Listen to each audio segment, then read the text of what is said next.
네, 지난 한 주간 동안에도 우리가 세상 속에 살다가 이렇게 또 주의 복된 날 함께 모여 예배하게 되었습니다. 우리 전후좌우로 축복하면서 인사하도록 하겠습니다. 축복합니다. 잘 나오셨습니다. 은혜 받으십시다. 네, 오늘도 저희 예배당에 함께 모여서 예배를 하고 싶지만 같이 예배하지 못하고 또 우리 교육관에서 또 가정에서 예배 드리고 있는 우리 형제 자매들이 있습니다.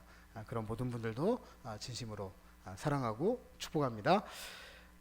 지난 시간에도 우리가 말씀을 나누었던 것처럼 우리 코로나19가 얼마나 무서운지 두려운지 그걸 실감하며 살아가고 있는 그런 시간입니다.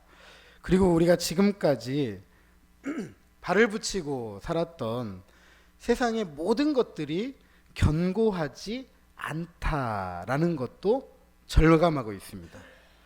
이곳에 발을 붙이고 있다면 절대로 흔들리지 않을 것이라고 생각했던 그 토대가 뿌리채까지 흔들리고 있습니다. 억만장자를 넘어서 지금은 조만장자를 꿈꾸는 시대입니다.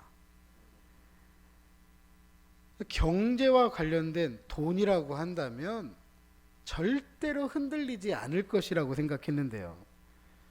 여러분, 거대 항공사들이 줄도산을 앞두고 있습니다. 줄도산.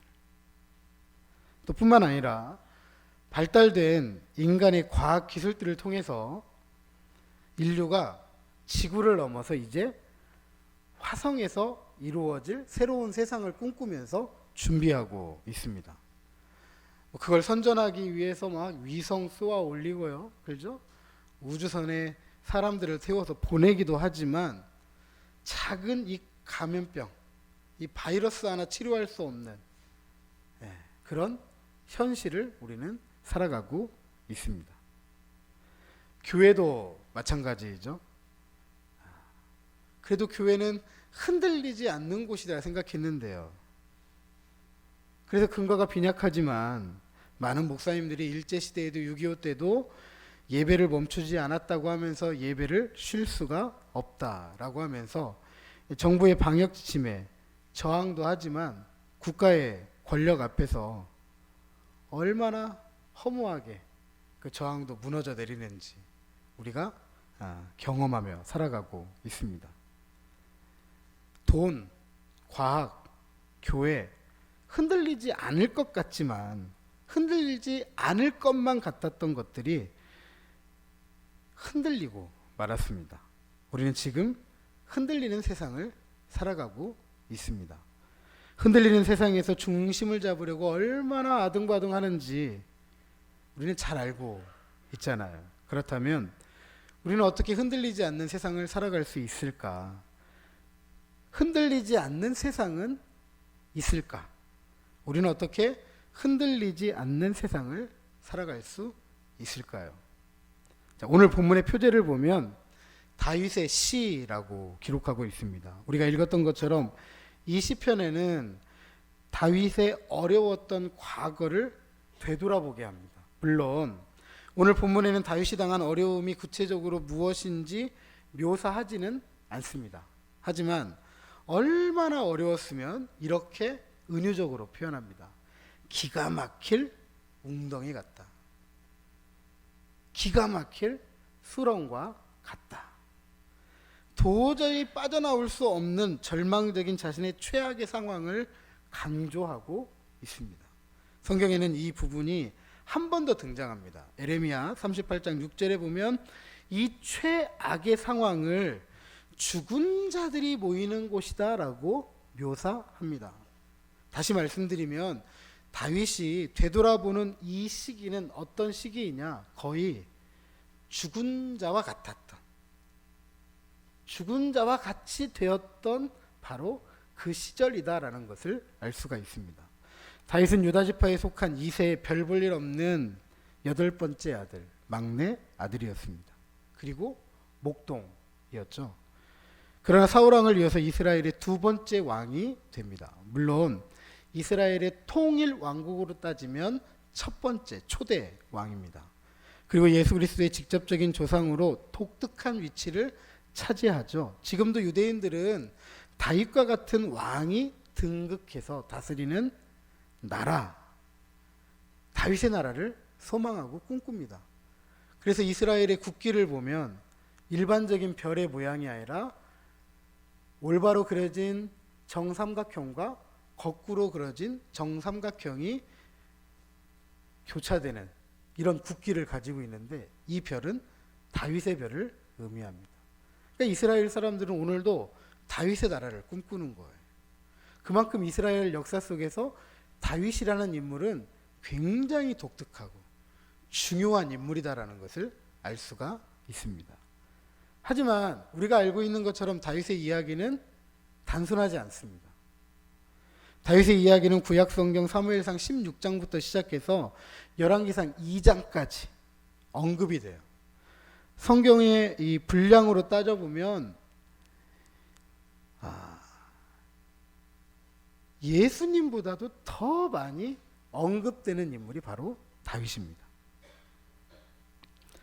일찍이 사무엘을 통해서 이스라엘의 왕으로서 기름 부음을 받았지만 여전히 별 볼 일 없던 이세의 막내 목동 다윗이 일약 이스라엘의 스타가 된 것은 우리가 잘 아는 골리앗 장군과의 대결을 통해서 시작이 됩니다. 이 승리의 전투에서 사울왕과 그의 군대가 귀환할 때 이스라엘 백성들은 이렇게 노래를 합니다. 사울은 천천히고 다윗은 만만이다.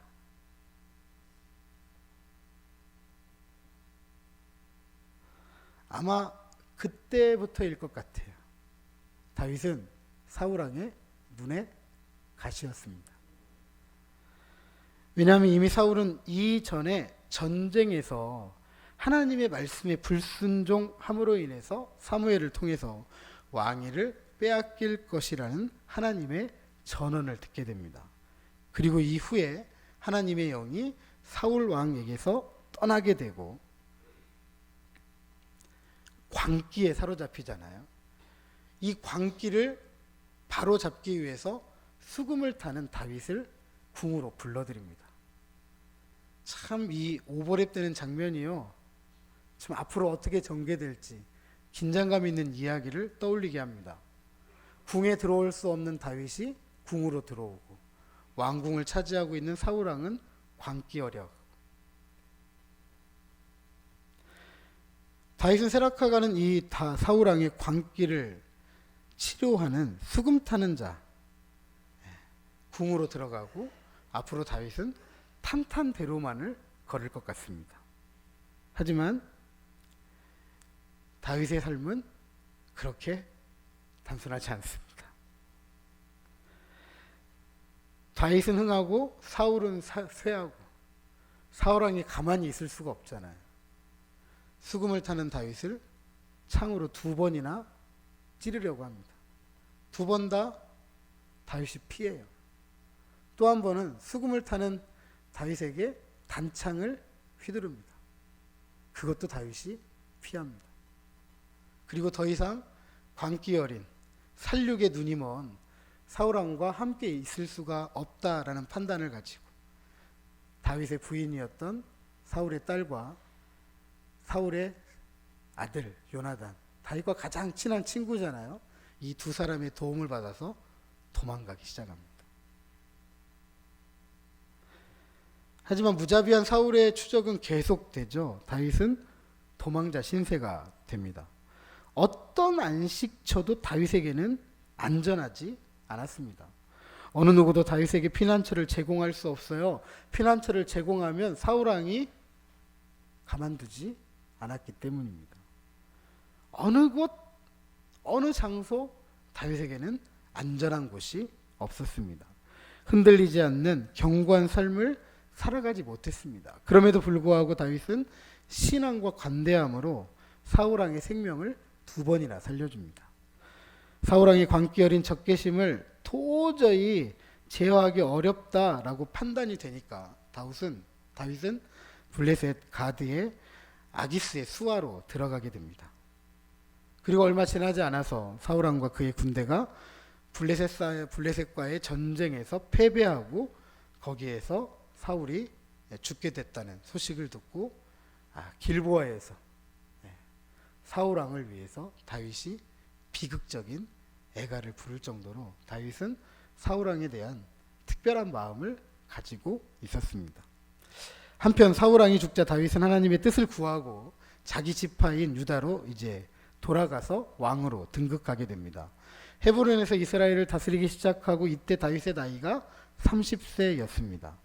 헤브론에서 7년 반을 다스렸는데 이 기간의 첫 2년은 사울 왕의 옛 신하들, 특별히 군대 장관이었던 아브넬이 마하나임에서 사울 왕의 아들 이스보셋을 왕으로 세우고 조직적으로 다윗을 저항하던 그런 시기입니다.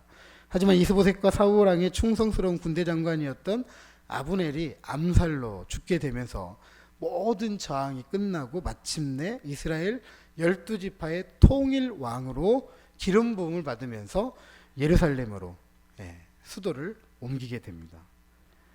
다윗이 왕으로서 오랜 통치 기간 중에 이 시기가 가장 번성했던 시기입니다. 그리고 33년간 이 시기는 지속이 되죠. 블레셋, 가나안, 모압, 암몬, 아랍, 에돔 그리고 아말렉을 정복하면서 이스라엘의 영토가 갈수록 확장되어지고 인접 국가들과는 동맹을 맺으면서 영향력을 확대해 갑니다. 남쪽으로는 애굽과 국경을 마주할 정도로, 또 아카바난을 중심으로 또 거기를 국경으로 영향력을 미쳐가고요. 저 북쪽으로는 유프라데스 강까지 그 영향력을 미쳐갑니다. 이로써 이스라엘의 두 번째 왕이었던 다윗이 이스라엘 통일 왕국의 첫 번째 왕으로서의 영향력을 행사하게 됩니다. 왕궁을 세우고 대로가 개통되면서 무역로가 복구되니까 나라가 물질적으로 번영을 이루게 됩니다. 하지만 다윗의 마음 한편에는 늘 한 가지 열심과 꿈이 있습니다. 하나님의 마음에 합한 다윗에게 추진하고자 했던 특심과 꿈은 무엇이냐 하면 오랫동안 기랏 여라임에 있었던 하나님의 언약궤를 예루살렘에 마련된 장막에 두게 되고 후에 하나님의 집을 짓고자 하지만 하나님께 허락받지 못하고 이 일을 솔로몬에게 유업으로 남기게 되는 거죠. 이로써 예루살렘은 정치적으로 종교적으로 굉장히 중요한 곳으로 발돋움하게 되었습니다. 하지만 바로 이런 시기에 우리가 잘 아는 것처럼 우리아의 아내였던 밧세바와의 부적절한 관계, 간음이죠. 이 간음 때문에 하나님 앞에서 큰 죄를 범하게 됩니다. 그리고 이로써 이스라엘 역사 속에서 이 다윗의 범죄는 부정적인 결과를 계속 야기시키고 맙니다. 물론 다윗이 깊은 회개로 하나님께 나아가지만 그 죄가 어떻게 다윗의 자녀들에 대한 하나님의 계획을 망쳐 놓았는지, 특별히 아들 압살롬의 죽음은 다윗으로 하여금 자신의 범죄가 어떠한 결과를 초래했는지 온 마음과 온 몸으로 깨닫는 계기가 됩니다. 잘 아시는 것처럼 압살롬은 다윗의 후계자로서 충분할 정도로 인정받는 그런 아들이었습니다. 머리도 똑똑하고 인격도 되고 인품도 좋고 인물이 얼마나 출중했던지. 하지만 다윗의 범죄로 시작된 자녀들 간의 이 피비린이라는 혈투, 결국 아버지에 대한 반역으로 이어지게 되고 다윗은 아들 압살롬을 피해 도망가는 도망자 신세가 다시 되고 맙니다. 그리고 이 시기에 왕국의 북쪽에서 베냐민 지파의 세바가 폭동을 일으켰고 다윗의 말년에 왕위 계승의 문제로 대살육의 피비린내가 또 한 번 휘몰아치게 됩니다. 이처럼 다윗은 자신의 죄로 말미암아 자녀들과 관련된 많은 일들로 인해 노년의 도망자가 되었을 뿐만 아니라 마음 편한 상황, 환경에 깊이 뿌리 내리지 못하고 흔들리는 그런 삶을 살았습니다. 바로 이 노년의 시기, 다윗은 감당하기 힘들었던 끔찍한 일들로 인해서 절망적인 상태를 회고하는 것을 볼 수가 있습니다. 하지만 다윗이 이런 자신의 절망적인 상태, 즉 흔들리는 세상에서 중심을 잡으려고 여러분 얼마나 몸부림을 쳤고 아둥바둥했는지 잘 소개해 주고 있습니다. 오늘 본문에 보니까 다윗은 하나님을 기다렸습니다. 얼마나 기다렸던지 자신의 기다림을 기다리고 기다렸다라고 강조합니다. 기다림은 신앙의 덕목 중에서도요, 중요한 요소입니다. 기다림은 현실과 미래 사이의 텐션, 긴장을 높여주는 것이고 현실과 미래를 묶어주는 것입니다. 기다림은 비록 현실이 어렵지만 미래는 이 어려움이 해결된다, 해소된다, 그때를 믿는 것입니다. 이 믿음은 우리의 기다림을 신실하신 하나님께서 외면하지 않을 것이라는 약속의 뿌리를 내리고 있는 것입니다. 그랬더니 마침내 우리의 기다림을 외면치 않으신 하나님께서 귀를 기울이시고 자신의 부르짖음에 응답했다라고 고백합니다. 어떻게 응답하셨습니까? 기가 막힐 웅덩이, 기가 막힐 수렁에서 끌어올리셨다라는 것이죠. 자신을 믿어주고 믿었던 사람들로부터, 특별히 자신의 자녀들로부터 버림을 받아 도망자 신세가 되고 생명을 구원할 수밖에 없었던 다윗의 입장은 이랬을 거예요. 숨이 막히고 답답하고 죽은 자 같았을 것입니다. 아무리 애를 써 벗어나고자 아둥바둥하지만 헤어나올 수 없는 자신의 이 절망적인 상태, 즉 흔들리는 세상에서 중심을 바로잡을 수 있는 견고한 반석은 오직 한 분 하나님밖에 없다라는 것을 발견하고 깨닫는 시간이 된 것입니다. 하나님은 숨이 막히고 답답하고 죽은 자 같았던 다윗을 아무리 애를 써도 벗어나고자 아둥바둥하지만 헤어지지 못하는 다윗을 세상에서 가장 견고하고 안전한 곳에 든든하게 서게 하셨습니다. 즉 흔들리지 않는 세상, 아니 흔들리는 세상에서 흔들리지 않고 살아갈 수 있는 삶, 바로 그런 삶은 견고한 반석 되시는, 참된 피난처 되시는 하나님을 소망하고 붙잡을 때 가능하다라고 다윗은 지금 고백하는 것입니다. 이에 다윗은 가만히 있을 수가 없죠. 그래서 다윗은 노래합니다. 다윗은 이 노래를 이렇게 표현합니다. 새 노래. 다윗이 부르는 노래는 하나님께 드리는 노래입니다. 견고한 반석이 되시고 피난처 되시는 위대하신 하나님을 노래합니다. 물론 하나님께서 견고한 반석이 되신다, 피난처가 되신다, 틀림없는 사실입니다. 우리 모두 그렇게 고백할 수 있습니다. 하지만 견고한 반석 되시고 피난처가 되시는 하나님께서 함께 하시는 삶의 자리는 하나님을 신앙하는 성도들의 수만큼, 오늘도 피난처가 되시고 견고한 반석 되시는 하나님을 찾는 하나님의 백성들의 수만큼 다양합니다. 그래서 그 노래는 똑같지가 않아요. 물론 다윗의 노래와 홍해 가운데서 건짐받고 부른 이스라엘의 노래는 다르잖아요. 하나님은 똑같지만 그들의 삶의 자리는 달라요. 그래서 다윗의 노래와 홍해를 건넜던 이스라엘 백성들의 노래는 전혀 다릅니다. 그들이 경험한 환경이 전혀 다르기 때문입니다. 그래서 우리가 똑같은 찬송을 하더라도 부르는 사람에 따라 그 찬양은 다른 의미를 갖습니다. 피난처 되시는 우리 주 하나님 압니다. 하지만 그 하나님이 피난처 되시는데 다 달라요. 저한테 피난처 되신 하나님이 다르고, 우리 강 장로님의 피난처 되신 하나님이 다르고, 우리 김성능 장로님이 살아가는 삶의 피난처가 다 달라요. 여기에 앉아 계신 우리 성도들 수만큼 다 달라요. 그래서 피난처 되시는 우리 주 하나님 노래 부를 때 가사는 똑같지만 그 피난처 되신 하나님에 대한 고백은 다른 거예요. 똑같은 삶을 살아가는 사람은 한 분도 없습니다. 하나님은 우리의 모든 삶에서 피난처가 되시고 견고한 반석이 되시기 때문에 우리에게 주는 감동이 다 다릅니다. 새로운 감동, 새로운 영감을 우리에게 주시는 거죠. 그래서 주님께 드려지는 찬송을 통해서 많은 사람들에게 간증이 되는 거예요. 그리고 하나님의 진실한 메시지가 되는 것입니다. 그래서 우리의 노래는 새 노래가 되어져야 돼요. 어제 이 찬양 불렀고 오늘 이 찬양 불렀는데 똑같은 찬송이어서는 안 돼요. 어제와 오늘이 다 같아요, 달라요? 다르기 때문에 그래요.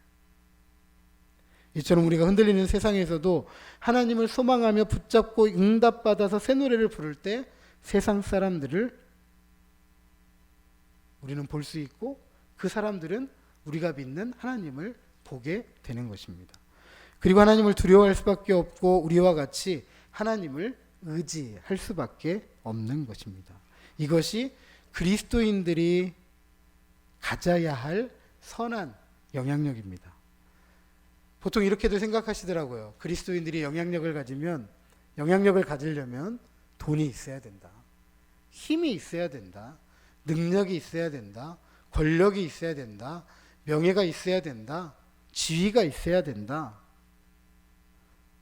뭐 이렇게 생각을 하십니다. 하지만 선한 영향력은 이것으로 미치는 게 아니에요. 진정한 선한 영향력은 우리의 삶을 통해서 하나님의 존재가 드러나고 하나님의 성품이 알려지고 하나님의 위엄과 권능과 존귀하심이 드러날 때 그것이 진정으로 그리스도인들이 세상 사람들에게 나타내는 선한 영향력이다라는 사실입니다. 앞서 말씀드렸지만 돈이 안전하게 못하잖아요. 배움이 안전하게 못하잖아요. 인류가 이루어놓은 이 배움의 지식들이 새로운 세상을 열어가는데 얼마나 기여했는지 몰라요. 하지만 그 과학기술조차도 흔들리잖아요.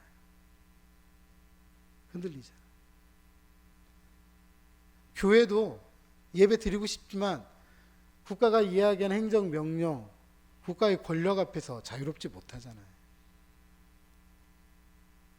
그러니까 진짜로 흔들리지 않는 삶을 살아가기 위해서는요, 그거 의지하면 안 돼요.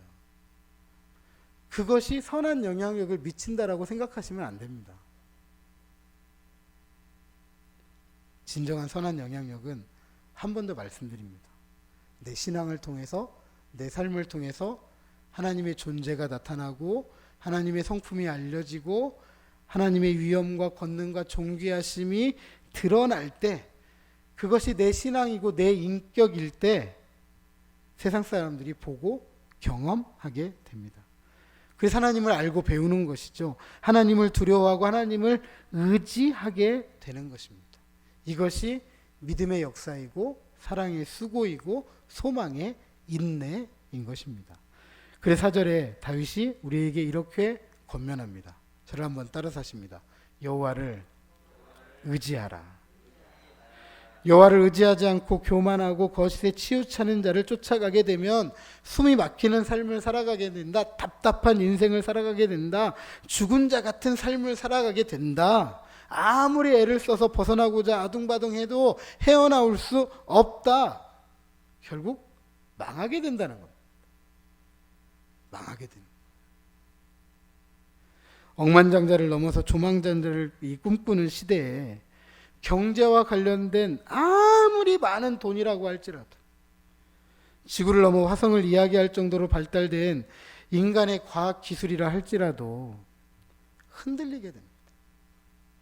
하지만 견고한 반석 대신 하나님을 의지하면 기가 막힐 웅덩이, 기가 막힐 수렁에서 건져내시고 다윗을 견고한 반석 위에 서게 하셨던 것처럼 우리를 흔들리지 않는 견고한 반석 위에 서게 하시는 줄로 믿으시기 바랍니다. 이 믿음은 자연스럽게 5절을 고백하게 합니다. 우리 함께 5절 같이 읽어보도록 하겠습니다. 시작.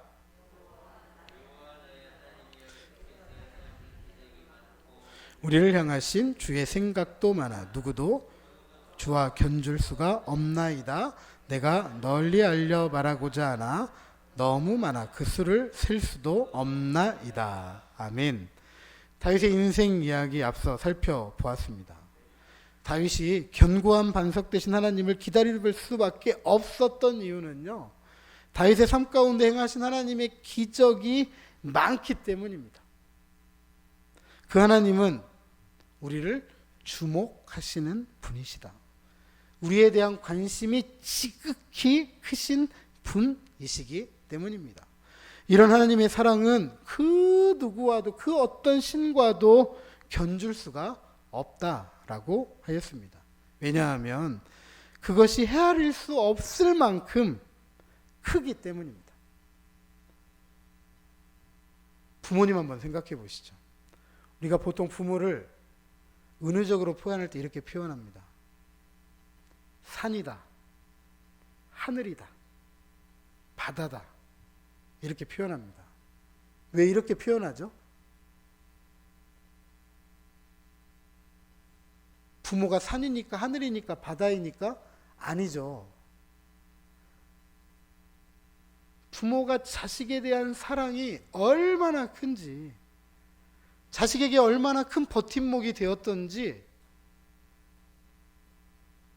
그걸 우리가 가지고 있는 말로는 설명이 안 돼요. 그러니까 큰 산, 큰 바다, 한계를 그을 수 없는 하늘에 부모의 사랑을 비유하는 거예요. 얼마나 자식에 대해서 관심을 갖고 있고 얼마나 자식을 주목하고 있는지 자식으로서는 그 부모의 마음을 그만큼 헤아릴 수가 없다라는 것을 알 수가 있습니다. 부모의 사랑을 이 땅의 그 어느 것과 비교할 수가 없습니다. 따라서 자녀들이 부모의 이 사랑을 기리고 기억하고 알리는 것처럼 하나님의 자녀들이라고 한다면 하나님의 사랑이 얼마나 큰지, 하나님의 그 은혜가 얼마나 깊은지, 그리고 그 하나님의 구원이 얼마나 위대한지, 이걸 기리고 알리는 것은 우리의 신앙이고 우리의 책임인 것입니다. 사랑하는 성도 여러분, 많은 분들이 이야기합니다. 코로나19 이후의 세상에 대해서 이야기해요. 사회도 이야기하고 교회도 이야기합니다. 왜 이토록 많은 사람들이 코로나19 이후에 이야기를 하는 것일까? 그것은 다른 이유가 아닙니다. 코로나 이것을 기준으로 이전과 이후가 완전히 다르기 때문에 그래요. 결국 이 이야기는 무슨 이야기이냐? 우리가 지금까지 발을 붙이고 살았던 세상의 모든 것들이 견고하지 않고 흔들렸다는 이야기예요. 이전의 세상은 이제 더 이상 믿을 수가 없다는 거예요. 믿을 수가 없다. 그걸 알았기 때문에 코로나 이후의 삶은 어떤 삶이어야 되는지 이야기하지 않을 수가 없는 것입니다. 이건 교회도 마찬가지잖아요. 교회도. 이전에 우리가 삶을 살았던 이곳에 뿌리만 내리기만 하면 절대로 흔들리지 않을 것이라고 했던 그 삶의 토대가 완전히 흔들려 버린 겁니다. 하지만 세상을 창조하시고 섭리하시고 보존하시는 하나님은 변했습니까? 변하지 않으셨습니까? 변하지 않으셨습니다. 어제의 하나님, 오늘의 하나님, 내일의 하나님, 그 하나님은 변하지 않으시는 영원한 하나님이신 줄로 믿으시기 바랍니다. 코로나19 이전에도 하나님은 하나님이셨고 코로나 이후에도 하나님은 하나님이십니다.